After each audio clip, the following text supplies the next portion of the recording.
Une conception exigeante de la responsabilité. D'après l'islam, les êtres humains naissent innocents. L'islam ne partage pas l'idée chrétienne du péché originel. Contrairement à la tradition grecque, mais aussi à la tradition chrétienne qui a subi son influence, ni le corps ni l'âme ne sont intrinsèquement qualifiés sur le plan moral en islam. Ainsi, l'âme n'est ni bonne ni mauvaise en soi, comme on peut le lire et le comprendre dans les traditions socratiques, aristotéliciennes et chrétiennes par exemple.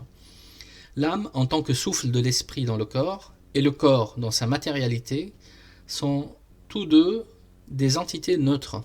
Et l'être humain, en tant qu'il est âme et corps, est habité par différentes aspirations dont certaines sont contradictoires. Dès sa naissance, l'être humain présente une disposition naturelle qui s'apparente à une aspiration à l'élévation, à la quête du sens et au transcendant. Elle se développe parallèlement à son évolution jusqu'à l'âge de raison et de conscience. À l'âge de raison, l'homme a la responsabilité de chercher la paix intérieure en faisant le choix conscient de se réconcilier avec sa nature originelle, donc de maîtriser son attirance vers l'instinct, les désirs corrupteurs et plus largement le mal. Cette shahada, témoignage, que l'on dit avec le cœur et la raison, réconcilie l'âme de l'homme avec sa nature originelle. Fitra. Celui qui la prononce exprime ainsi que, reconnaissant Dieu, il fera le choix moral du bien, dans la foi et le bon comportement, et de la résistance au mal auquel l'invitent ses passions par négligence ou par perversité. Ainsi, la shahada, ce témoignage, est la conscience responsable que la fitra est à la nature de l'homme, innocence de l'être, c'est un témoignage renouvelé. L'âme et le corps ne sont pas mauvais en soi.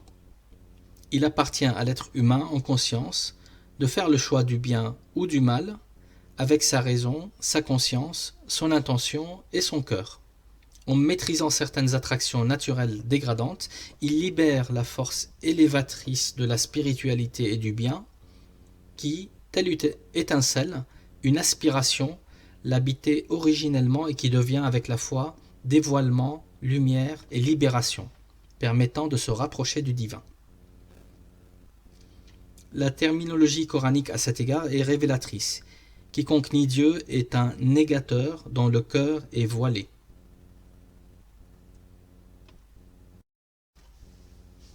L'homme vice, gérant et gardien. L'homme a reçu en dépôt la foi qu'il doit vivre, expérimenter et approfondir à l'aide de sa conscience libre et de son savoir. Ce dépôt lui confère un statut privilégié, mais lui impose une responsabilité d'autant plus lourde et exigeante.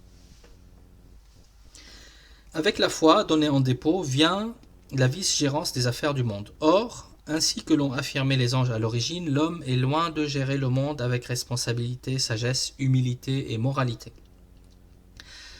Ces accès d'arrogance qui lui font prendre la terre pour sa seule propriété, son instinct violent et belliqueux qui lui fait opprimer ses semblables et répandre le sang, son aveuglement cupide qui lui fait détruire la nature et les espèces vivantes, le soumettent trop souvent aux attractions négatives. Il se signale alors par son injustice et son ignorance des valeurs et des vertus.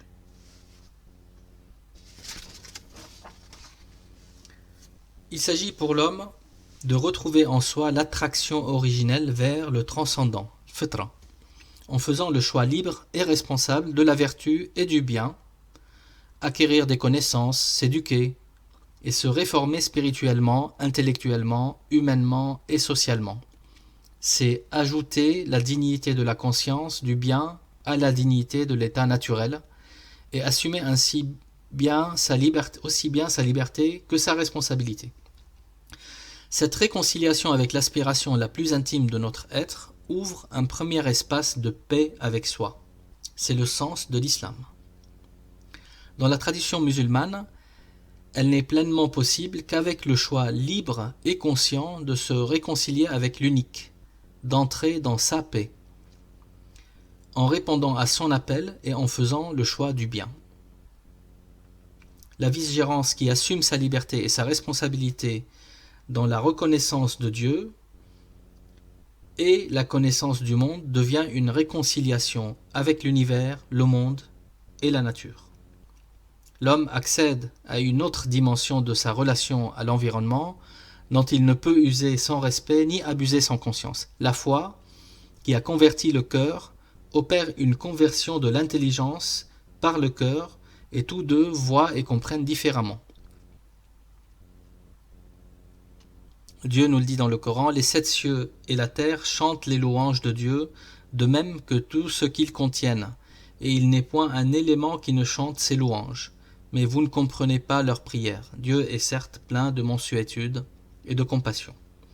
Quand l'homme accède au secret de cette prière des éléments et de la nature, il accède à la dignité supérieure dont la caractéristique est la triple réconciliation paisible et apaisée avec Dieu, avec soi et avec la nature. La paix, salam, qui est à la racine du mot islam, invite à cette quête de l'être qui comprend avec le cœur et l'intelligence qu'il ne pourra protéger la dignité de sa nature que par la résistance aux côtés les plus sombres de la dite nature, à travers un engagement permanent à faire le choix de la distinction morale, avec humilité et détermination. Alors, pour retrouver ces éléments et plus encore, visitez notre site à l'adresse qui est inscrite à l'écran à la rubrique Responsabilité. Vous pouvez me contacter via ce site dans l'onglet Contact pour toute question ou suggestion, et dans les prochaines vidéos, j'aborderai les thématiques suivantes: le destin, Islam, religion de l'amour, Islam, religion de l'optimisme, de l'équilibre esprit-cœur-corps, Islam, religion des bonnes relations, de la liberté, de l'égalité, de la fraternité, de l'écologie et de la célébration de la beauté sous toutes ses formes. Pour finir sur des thématiques liées au discernement. Pour être informé de la disponibilité de toutes ces prochaines vidéos, vous pouvez vous abonner à la chaîne. Et si le contenu vous a plu, diffusez les vidéos qui vous ont plu auprès des gens que vous aimez.